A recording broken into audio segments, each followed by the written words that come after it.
গতকাল কৌস্তব বাগচি বিজেপি নেতা কৌস্তব বাগচি পিএমসিএম রিমুভাল বিল নিয়ে কুণাল ঘোষকে যা দিয়েছে, মানে কি বলবো, কুণাল ঘোষের পুরা উড়িয়ে গেছে হোশ।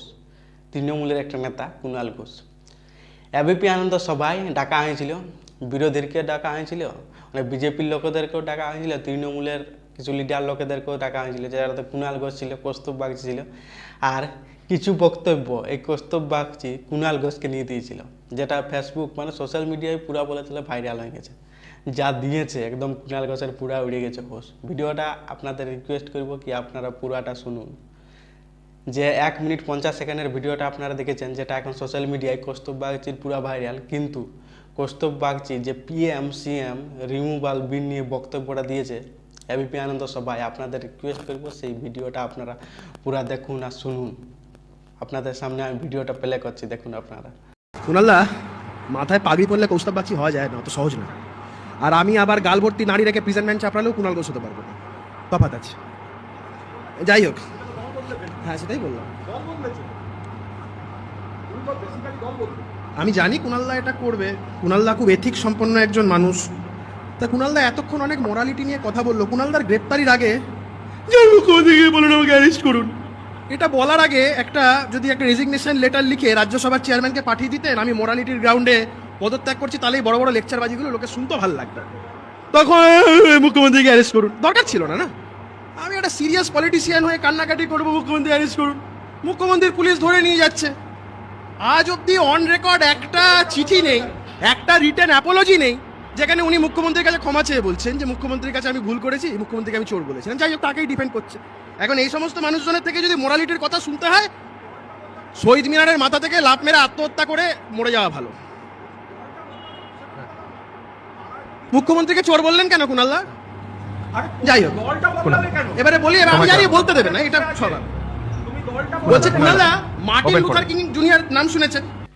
এখানে আপনারা শুনলেনই কি কৌস্তব বাগচিকে বলা আছে কি যে তুমি দলটা বদলালে কেন? আপনি জাস্ট বলুন, যখন একটা দল দুর্নীতির পর দুর্নীতি করে, করাপশনের পর করাপশন করে, তখন মানুষ কি করে? সেই দলটাকে অপছন্দ করতে শুরু করে দেয়। আপনি একটা পার্টিকে 5 বছর ধরে ভোট দিলেন, আপনার এবারে নাও মনে হতে পারে যে আপনি আর ওই পার্টিটাকে ভোট দেবো না, কারণ ইনি দুর্নীতি করছে, ইনি পশ্চিমবঙ্গের ভালো চাই নাই। আপনাদের নিশ্চয়ই মনে থিঙ্কিং হয় জাগে, তখন কি করে আপনারা দলটাকে চেঞ্জ করে কি করেন যে আমি আর অন্য কোনো পার্টিকে ভোট দেবো। সেমনি কোনো সংবিধানে লেখা নাই যে আপনি দল চেঞ্জ করছেন না কী করছেন, তাহলে এই হাও কিছু না। দলটা আপনি বুঝতে পারছেন যে দলটা ঠিক নাই, দলটা খারাপ কাজ করছে, আপনি চেঞ্জ করতেই পারেন। এমনকি মমতা ব্যানার্জি নিজে, আগে তো কংগ্রেস করতো, উনি নিজে তারপরে কী করলো, একটা নতুন তৃণমূল দল করলো।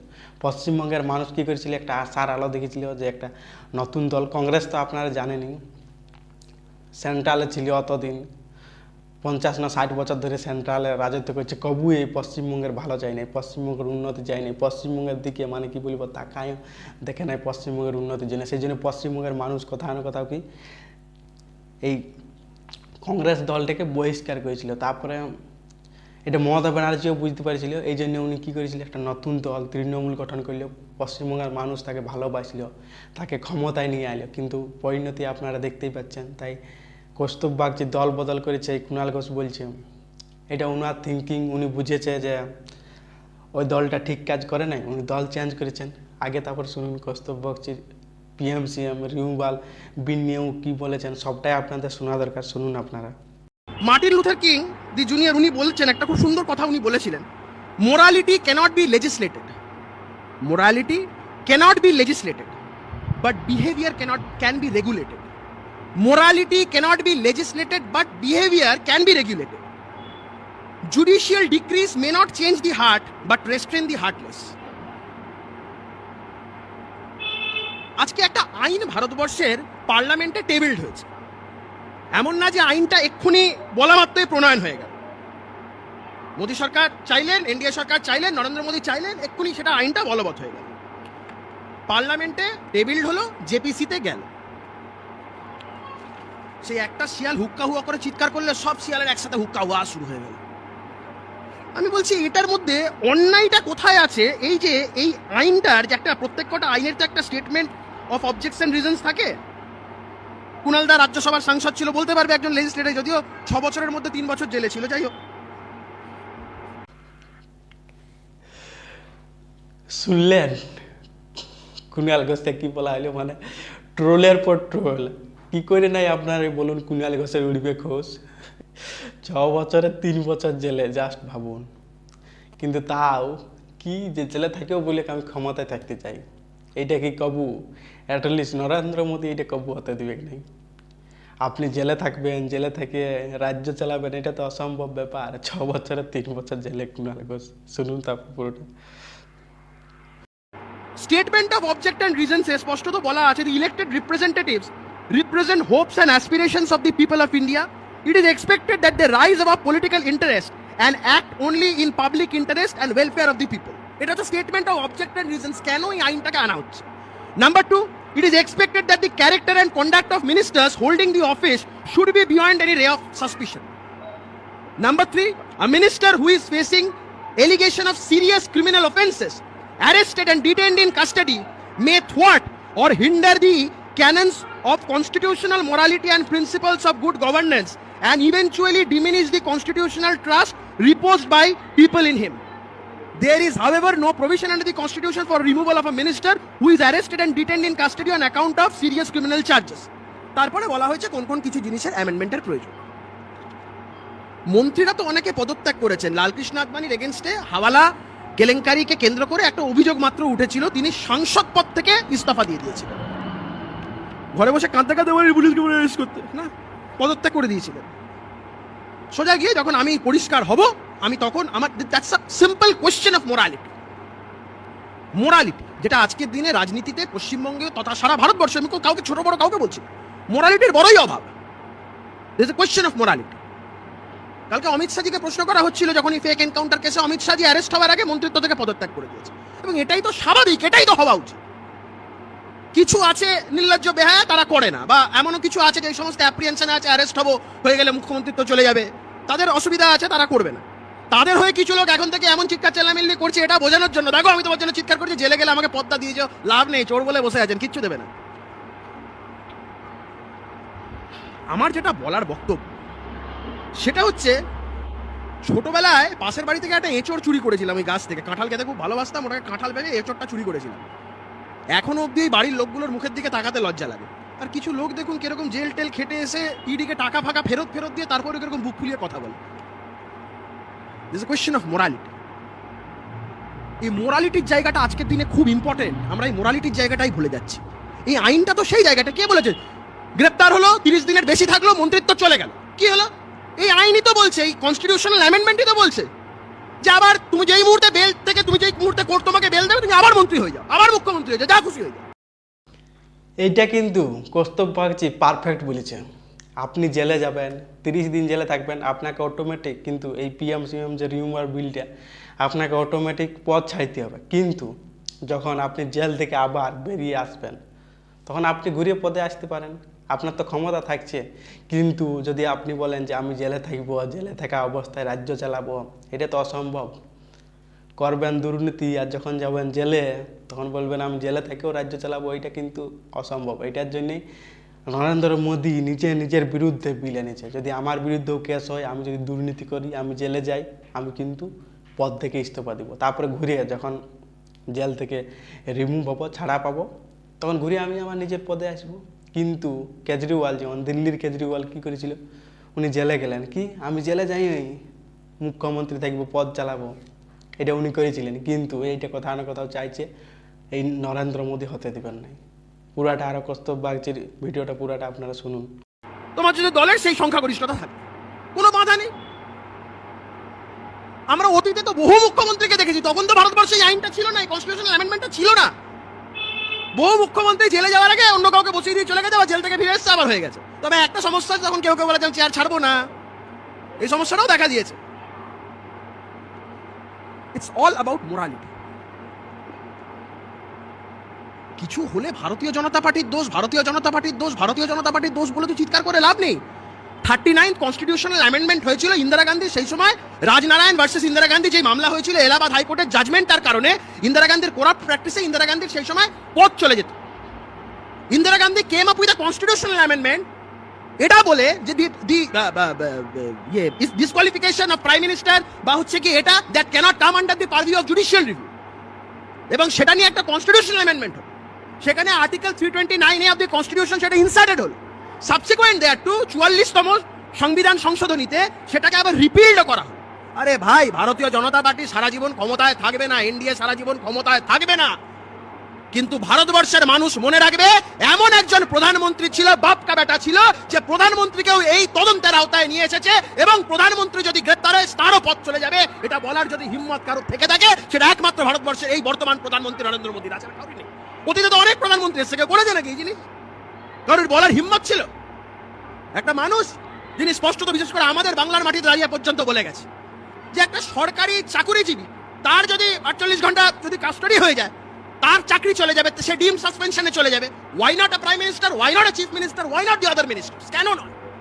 এই কেনর প্রশ্নটা, বিকজ সবাই পাবলিক সার্ভেন্ট, মন্ত্রী, মুখ্যমন্ত্রী, প্রধানমন্ত্রী, কেউ রাজা মহারাজা নয়। দেখুন, কথা সেদিনকে উঠেছিল যেদিনকে 1951 সালে প্রথম সংবিধান সংশোধনী হয়েছিল নেহরুর আমলে। অনেকে বলেছিল জমিদারি সিস্টেম নিয়ে, অনেকের, যাই হোক, বিতর্ক সবসময় থাকবে, কিন্তু তার মধ্যেও ভালো জিনিসটাকে খুঁজে বার করতে হবে।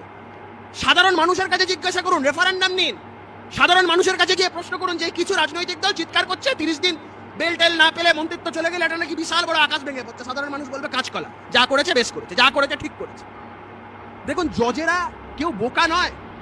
আজকে schedule caste schedule tribe atrocity অ্যাক্টের সেকশন 18 স্পেসিফিক বার আছে অ্যান্টিসিপেটরি বেল করা যাবে না। তার মানে কি লোকের নামে ফেক মামলা হচ্ছে, লোক সোজা জেলে ঢুকে যাচ্ছে? লোকের তো অন্য রাস্তা আছে।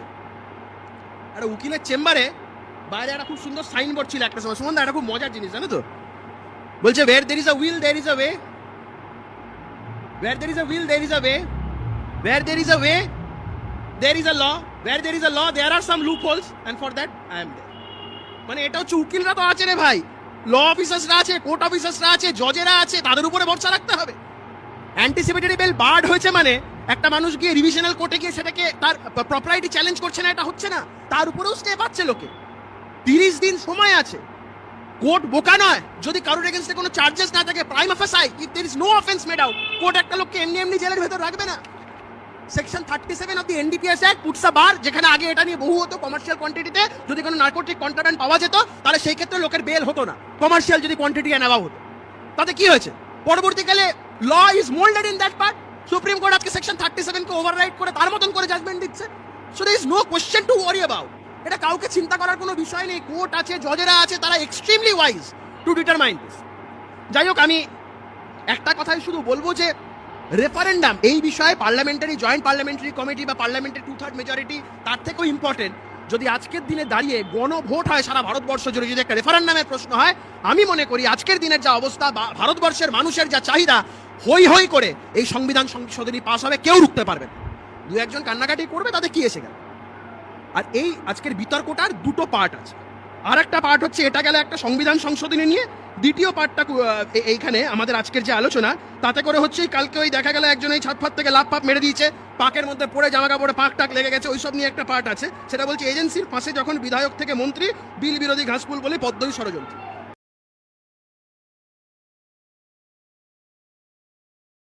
পার্থ চট্টোপাধ্যায়কে বান্ধবীর ওই খাটের তলায় টাকাটা বিজেপি রাখতে বলেছিল, বিজেপি ষড়যন্ত্রী। এই চাল চুরি, এই সমস্ত রেশন কার্ডের চুরি টুরি, এগুলো বালু মল্লিককে বিজেপি করতে বলেছিল। আরে এখানে পাগড়ি পরে বসে আছে এই লোকটাকেও পর্যন্ত কেন্দ্রীয় এজেন্সি ধরেনি, তার নিজের রাজ্যের পুলিশই ধরেছিল। বিজেপি ষড়যন্ত্রী হয়ে গেল। দেখুন, চুরি করলে জেলে যেতে হবে। চাওয়ালা দেশের প্রধানমন্ত্রী, আমাদের হাইকোর্ট পাড়ায় একজন চাওয়ালা আছে, ওই চাটা ছাকার পরে ওই কাপড়ের মধ্যে নিগড়ে নিগড়ে নিগড়ে নিগড়ে চাটাকে বার করে, এখানে ওই নিগড়ে নিগড়ে নিগড়ে নিগড়ে বার করা হবে। একটা চোরকেও ছাড়া হবে না। তাই সবাইকে আশ্বস্ত করে বলে যাই, এটা না খাউঙ্গা না খানে দুঙ্গার সরকার। এই সরকারের যে যতই চৌর্যবৃত্তি করো না কেন, চাওয়ালা ঠিক নিগড়ে সব বার করে নেবে। আর সর্বশেষে বলছি, যারা চিৎকার করছেন এই সমস্ত সংবিধান সংশোধনী নিয়ে, এত চিৎকার করবেন না। যদি ভাগ্যের শিকা ছেড়ে, তাহলে আপনাদেরও কপাল খুলতে পারে। এখানে যারা রাজ্য চালাচ্ছে খুব শিগগিরই তাদেরকে হয়তো শিঘরে যেতে হতে পারে।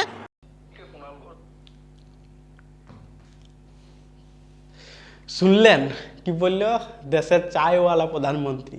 যেমন চায়ে কি করে নিগড়ায় চাটা বার করা হয়, সেমনি যত যা দুর্নীতিবাজ লোক আছে তাদেরকেও কি বলা আছে যে নিগড়ে বার করবে। কৌস্তব বাগচি শুধু কুণাল ঘোষের উড়াই নেই হোস, পুরা তৃণমূলের উড়াই নিয়েছে হোস। আপনি দুর্নীতি করবেন, আপনি চুরি করবেন, আর যখন জেলে আপনাদেরকে ঢুকানো হবে তখন বলবেন যে সেন্ট্রাল ডিক্টেটরশিপ চালাচ্ছে। এটা কিন্তু নয়। আপনি যদি দুর্নীতি করেন আপনাকে জেলে যেতে হবে, এটা কিন্তু বাস্তব। দুর্নীতি করবেন আর জেলে যাবেন না, এটা কি হয়?